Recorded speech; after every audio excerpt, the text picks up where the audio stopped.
ఏర్పాట్లు చేయడం రాజకీయ వర్గాల్లో ఆసక్తిని పెంచింది.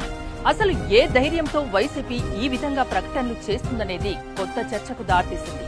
మరి జూన్ 9వ తేదీన ఎవరు ప్రమాణ స్వీకారం చేస్తారన్నది తెలియాలంటే జూన్ 4వ తేదీ వరకు ఆగాల్సిందే.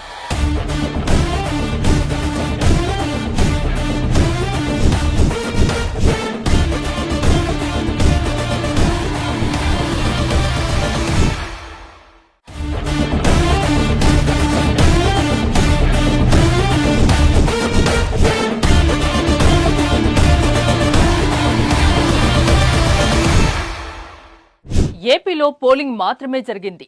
ఫలితాలు ఇంకా రానేలేదు. ప్రజలు ఎవరికి ఓట్లు వేశారో తెలియదు. ఈసారి ఎవరు గెలుస్తారనే దానిపై క్లారిటీ కూడా లేదు. ఫైట్ ఉత్కంఠ రేపుతోంది. కానీ వైసీపీ మాత్రం గెలుపుపై పూర్తి నమ్మకంతో ఉంది.